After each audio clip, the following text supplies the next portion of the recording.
niin, tänään olisi sitten taas aika aloitella vuoden taimenen kalastus. Ja kohteeksi meillä valikoitui Viitasaaren koskista Karnankoski.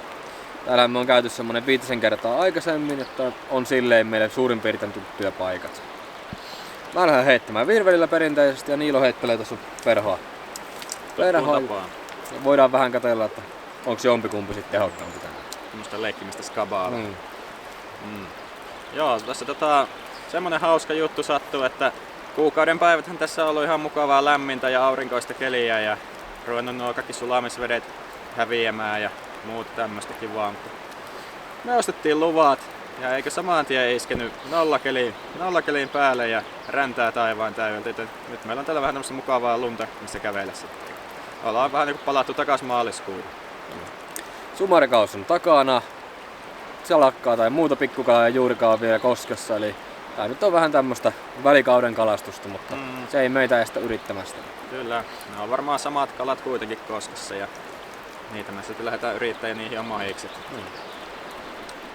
Ei muuta kuin menoks vaan. Eiköhän lähdetä koittamaan.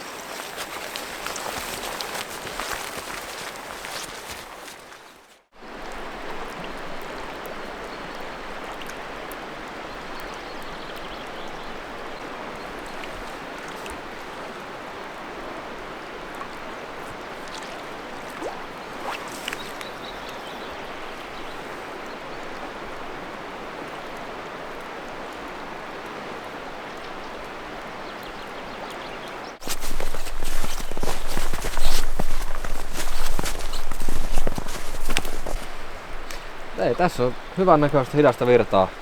Tästähän me on joskus aikaisemminkin saatu pieniä taipenia talvikeliksi just kylmän vesien aikaa. Lähdetään nyt kokeilemaan, että jos tässä tälläkin kertaa olisi jonkunnäköistä elämää. Tuohon jää yläpuolelle tämmöistä pientä suvantoa ja tuosta alempaa lähtee virta taas kiihtymään. Voi tässä hitaan virran alueella vielä olla se kala, kun ei kuitenkaan vedet ole varmaan 3-4 asteisia. Jos sitäkin. Jos tästä kalaa saa, niin se on jostain ihan tästä vähän ennen tätä kovempaa imua.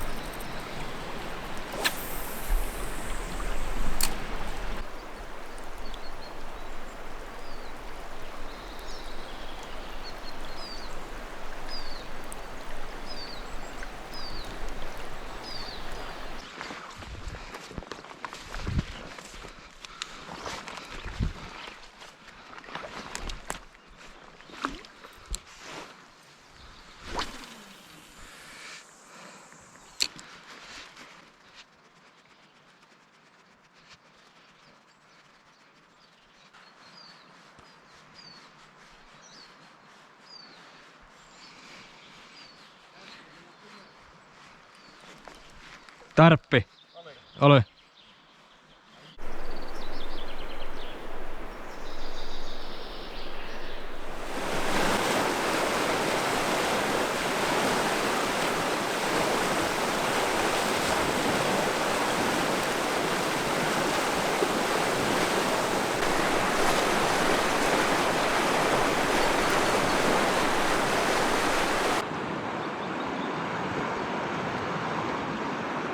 Noniin.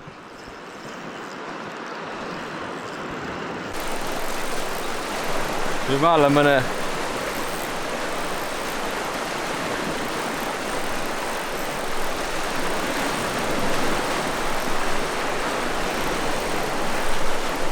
Lähteekö vielä virtaan?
Boom!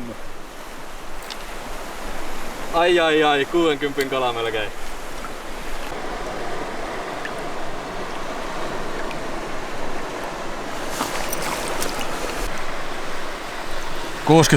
$60 Kärnän luonnon taimenta.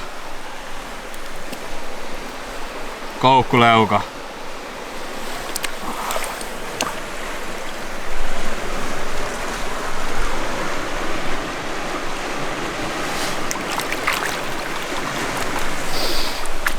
Boom! Yes. Ai.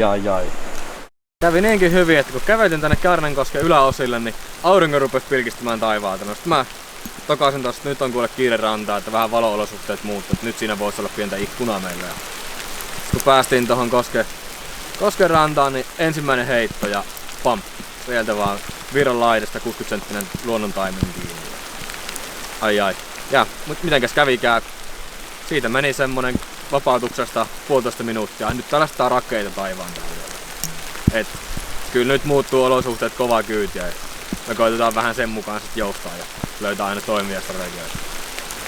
Mut ei siis pakko sanoa, että on yhdenkin kalan jälkeen ihan sama mitä loppureissulla käy, niin siis aivan täydellisesti onnistunut reissu.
Tultiin pitämään tähän taukoa Kärnänkosken laavulle, syö vähän eväitä. Oli oikein mukavaa kyllä tuossa äsken heitelle ja kautta aukoa. Saatiin tosiaan se yksi oikein komea taimen ylös ja sitten tuli muutama tärppi. Että nyt, no ei nyt voi sanoa, että tilanteella oltaisiin juhlittu mitenkään, mutta sanotaan kuitenkin, että juhlitaan, koska saatiin niin hieno taimen ylös. Kyllä. Ja ei kuitenkaan tälleen niin off-season kalastukseen, niin ihan ei voi olla kuin tyytyväinen. Kyllä siis ihan todella hienosti meni. Ja. Se oli tässä hyvin samantyyppinen taimen, minkälainen tuli sitten tuossa ennen joulua. Se oli joulukuun alkupuolta. Joo, me oltiin täällä perinteisellä itsenäisyyspäivän reissulla. Reissulla siinä, olikohan 5 vai 6 joulukuuta? Jompikumpi. Joka tapauksessa, niin siinä sitten oltiin tuolla heittelemässä, alkoi jo hämärtää ja oltiin vähän, mä rupesin jo vitsailemaan, että nyt tähän kun vielä pamahtaa semmosen 60 taimenen reissun loppuun, niin lähtisi niinku kaus nätisti liikkeelle. Ja no ei siinä mitään, pari heittoa siitä, niin sieltähän tärähti se taimen kiinni ja hyvin rupesi vääntämään. Se kävi äkkiä selväksi, että se oli nyt reissun suurin taimen. Ja sitten kun se saatiin haaviin, niin siellähän oli kanssa pötkötteli haavin pohjalla 60-senttinen taimen ja niin pullessa kunnossa, että voin sanoa kyllä ihan niinku ilman pienentikään epäilystä yli 3 kalaa. Kaunis tumma luomutaimen. Se on ihan komea mörsseri. Kyllä. Et kyllä on pakko olla kiitollinen sitä, mitä Kärnä on mulle tarjonnut tässä parin viime reissun aikaa. Joo, ei ole yhtään huono kohde ollut. Ei, kyllä on niin odotukset täyttänyt jo enemmän. Kyllä. Mutta se voi olla taas, että se muuttuu taas pian ja tää on kuitenkin paikkana semmonen, että ei ole aina helppo. Jos jossain on onnistunut aikaisemmin, niin se ei todellakaan tarkoita sitä, että seuraavalla kerralla sama homma toimisi. Niin joo. Meidän aikaisemmat reissut, sanotaan 2-3 ensimmäistä, mitä ollaan täällä käyty, niin ei ne nyt kovin helppoja ollut, että aika vähin on jäänyt kalat, mitä ollaan ylös saatu ja nyt nämä 2 viimeisintä on ollut kyllä todella hyvin onnistuneet. Kyllä. Kyllä ne oli niinku aikaisemmin pienemmätkin taimenet kesäreissuillakin oli kyllä semmoisia työvoittoja aina. Saatiin kyllä tähän vaivaa, että saatiin ne pari pientä 30-40 senttistä taimenta per reissu. En sitten tiedä, onko nyt vaan tähtimerkit osunut kohdalle ja käynyt uuri vai ollaanko pikkuhiljaa alettu niinku ymmärtää, mitä täällä pitää tehdä, mutta Ei voi muuta kuin olla tyytyväinen siihen, mitä nyt on mennyt. Kyllä. No niin, sitten me ruvetaan makkaran paistaa. Näin me tehdään.